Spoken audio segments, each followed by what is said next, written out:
माझ्या सर्व व्ह्यूअर्स आणि सबस्क्रायबरचा खूप खूप खूप मनापासून धन्यवाद। आपला प्रतिसाद मला खूप ऊर्जा देतो आणि एखादी पुन्हा रेसिपी करण्यासाठी मी इन्स्पायर होते। त्याबद्दल खरंच खूप मनापासून धन्यवाद। हाय हॅलो नमस्कार, मी वंदना सुर्वे। वंदूज फूड ट्रॅव्हलमध्ये आपलं खूप खूप स्वागत आहे। खाऱ्या शंकरपाळ्याची रेसिपी शेअर करते। त्यासाठी इथे 2 वाट्या मैदा घेतलेला आहे। हा मैदा चाळून घ्यायचा आहे, मैद्याच्या चाळणीने चाळून घ्यायचा आहे। ही 1 वाटी आणि ही दुसरी वाटी, साधारण हा 250 ग्रॅम आहे। हे चाळून घेते।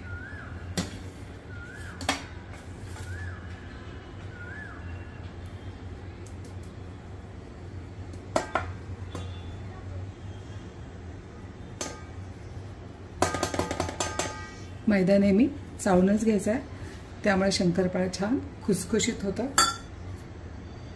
पाव वाटी तेल गरम करून घेतलेलं आहे। आपण तूपही वापरू शकता, पण इथे तेल गरम करून घेतलेलं आहे। तेलामुळे जास्त दिवस टिकतात। अगदी गरम कडकडीत तेल करून घेतलेलं आहे। चवीनुसार मीठ घालायचं आहे। हे बघा, इथे साधारण 1 छोटा चमचाभर मीठ घातलेलं आहे। खाऱ्या शंकरपाळ्या आहेत त्यामुळे मीठ किंचितसं जास्त घातलेलं आहे। आता इथे तेल आणि मीठ, तेल गरम असल्यामुळे चमच्याने छान ढवळून घेते। थोडंसं कोमट झालं की हाताने तेल मैद्याला चोळून घेणार आहे। कोमट झालेलं आहे तेल। आता हे हाताने सर्व मैद्याला चोळून घ्यायचं आहे। सर्व मैद्याला तेल चोळून घेते, त्यामुळे छान खुसखुशीत कुरकुरीत शंकरपाळ्या होतात। हे बघा, दोन्ही हातांनी पण आपण चोळून घेऊ शकता।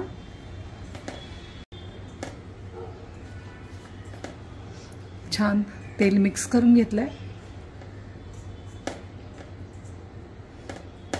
2 चमचे तीळ घालते,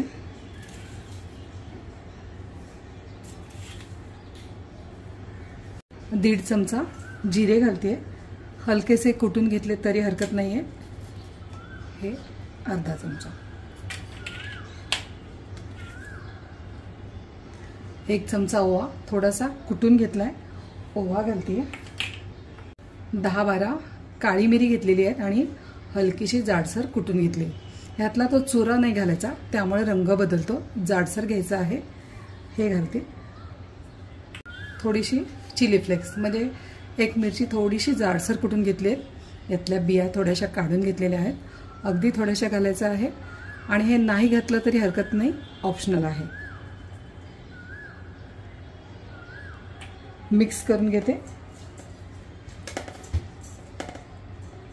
खूप छान लागतात या शंकरपाळ्या, अतिशय चविष्ट आणि पटकन होणाऱ्या अगदी सोपी रेसिपी आहे बघा। आणि हे परफेक्ट प्रमाण झालेलं आहे। आणि आता इथे पीठ भिजवून घेते। थोडंसं पाणी घालून पीठ भिजवायचं आहे। साधं पाणी घेतलेलं आहे,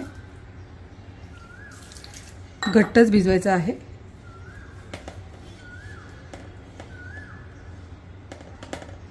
एकदम पाणी नाही घालायचं, थोडं पाणी घालून पीठ घट्ट भिजवायचं आहे।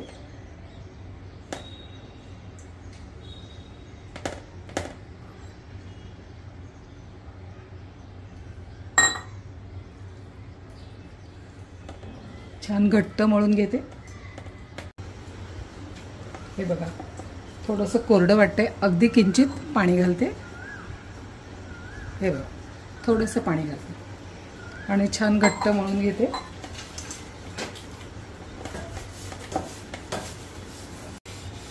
हे बघा, छान मळून घेतलेलं आहे। आणि आता हे 10 ते 15 मिनिटं झाकून ठेवते। 10 मिनिटं पण सफिशियंट आहे। बाउल घेते, यामध्ये हे ठेवते आणि हे झाकून ठेवते। आता 10 ते 15 मिनिटं झाकून ठेवते। शंकरपाळ्या तळण्यासाठी तेल गरम करायला ठेवलेलं आहे। तळलेल्या शंकरपाळ्या चाळणीवर काढणार आहे, त्यामुळे त्याची वाफ निघून जाते। 10 मिनिटांनी झाकण उघडते छान पीठ मुरलं गेले. पुन्हा थोडंसं मळून घेते. इथे स्टीलचा काउंटर टॉप घेतलेला आहे बघा. पीठ थोडंसं मळून घेतले. याचे गोळे करून घेते.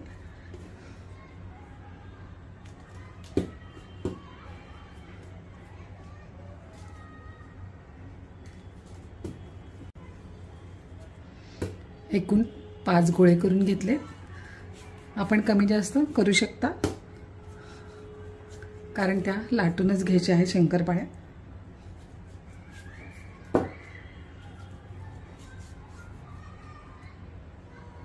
पीठ अगदी छान मळलं गेलंय. एक गोळा लाटायला काढून घेते. बाकीचे झाकून ठेवायचे आहे.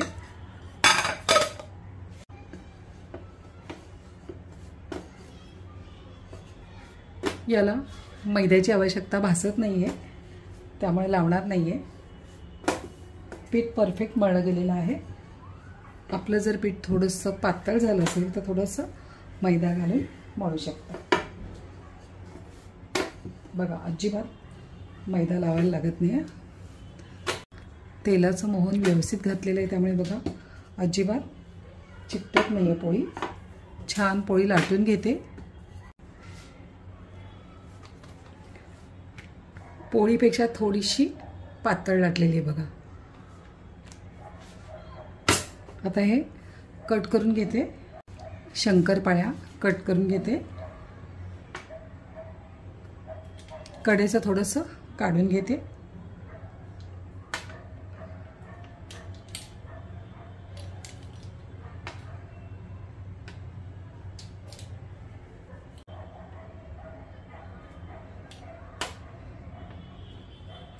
सुरीनी पण आपण हे कट करू शकता. इथे पिझ्झा कटरनी मी कट करते, किंवा आपण करंजीचे जी फिरकी असते त्याने सुद्धा करू शकता. थोड्याशा लांबट करते. प्लेटमध्ये काढून घेते. साईज आपल्या आवडीनुसार आपण करू शकता. हे बघा, खूप छान झालं. आणखीन एका गोळ्याच्या करून घेते आणि मग तळते. पुन्हा हा गोळा थोडासा एकसारखा करून घ्यायचा आहे.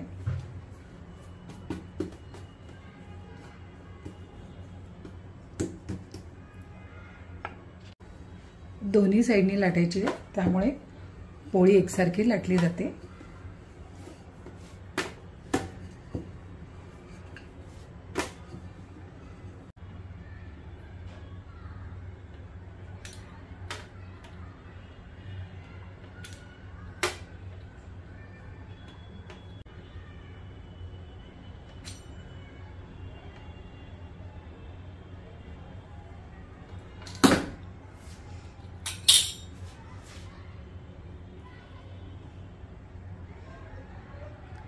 आपल्या आवडीनुसार आपण साईज आणि आकार कट करू शकता.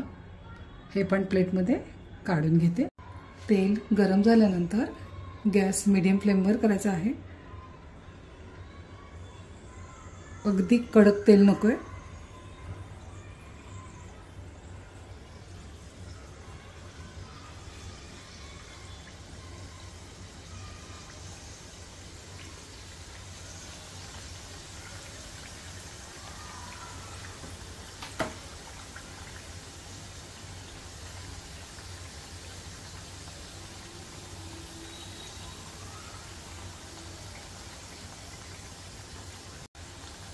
कढईमध्ये मावतील त्याप्रमाणेच घालायचे आहेत. अगदी भरपूर अशा नाही घालायच्या, मग तळायला ते थोडंसं असं गर्दी गर्दी होते.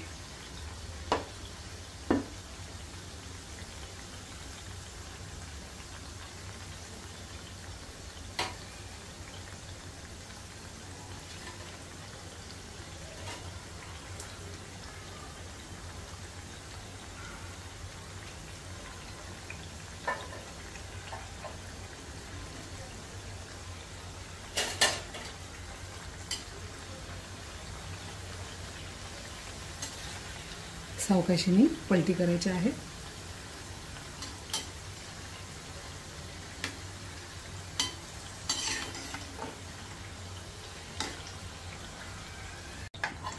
छान तळल्या गेल्यात बघा. अगदी डार्क पण नाही तळायच्या. काढून घेते.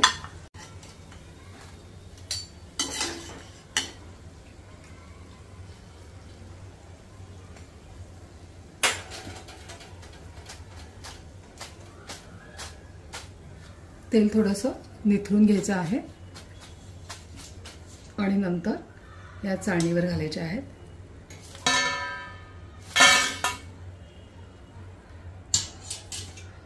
दुसऱ्या शंकरपाळ्या तळून घेते.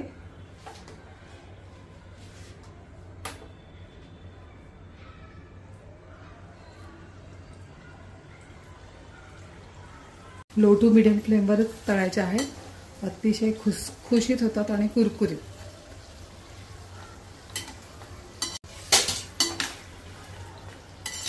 मधल्या वेळेत खाण्यासाठी अतिशय उत्तम पर्याय आहे आणि चहा सोबत सुद्धा खाऊ शकता आपण. एकदम मस्त आहेत.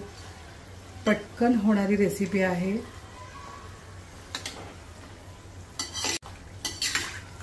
तिळाचं प्रमाण किंवा जिऱ्याचं प्रमाण आपल्या आवडीनुसार आपण कमी अधिक करू शकता. पण हे सांगितलेलं प्रमाण अतिशय परफेक्ट आहे. एकदम भन्नाट झालेले आहे. इथे तळलेला पहिला घाणा कमी झालेला आहे. आमच्याकडे सुरू झालेला आहे खाण्यासाठी. एकदम रेडी असतात. मागेच उभे असतात हे लोक. वाव, खूप छान छान तळल्या गेल्या. काढून घेते.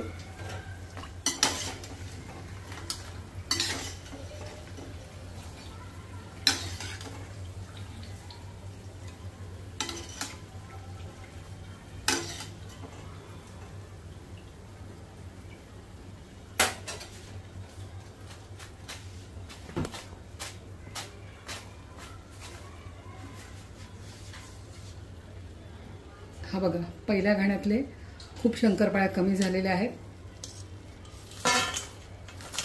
याप्रमाणे बाकीच्या शंकरपाळ्या तळून घेते.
हा शेवटचा घाणा तळलाय.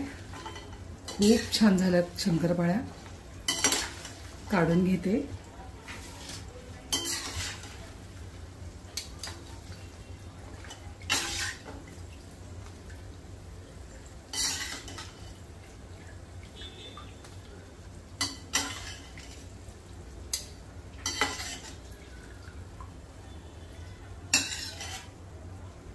गॅस बंद करते.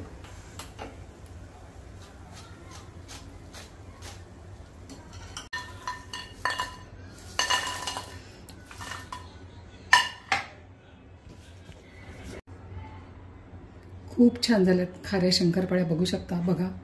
आणि इतक्या सुंदर तळल्या गेल्यात. खूप छान खुसखुशीत कुरकुरीत झालेल्या आहेत बघा खाऱ्या शंकरपाळ्या. अफलातून टेस्ट आहे आणि यासोबत चहा.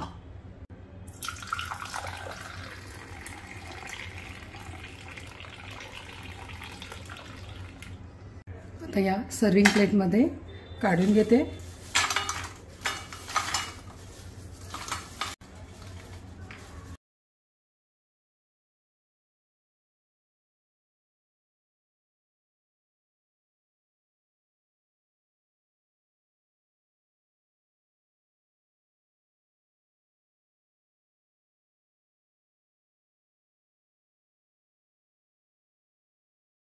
खूप छान झालाय, टेस्टी झालायत आणि मधल्या वेळेमध्ये खाण्यासाठी खूप छान पर्याय आहे। प्रवासाला नेण्यासाठी छान आहे, सकाळी चहा सोबत खाण्यासाठी पण खूप छान आहे। बघा, एकंदरीत शंकरपाळ्या खुसखुशीत कुरकुरीत झालेल्या आहे।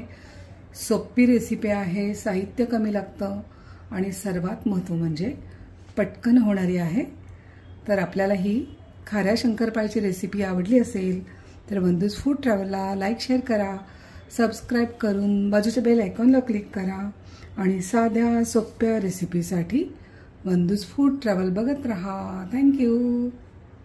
बघा, अतिशय खुसखुशीत कुरकुरीत झालेल्या आहेत आणि या शंकरपाळ्या 15 ते 20 दिवस छान टिकतात, अजिबात काही होत नाही आणि यामध्ये तेल वापरल्यामुळे जास्तीत जास्त दिवस टिकतात।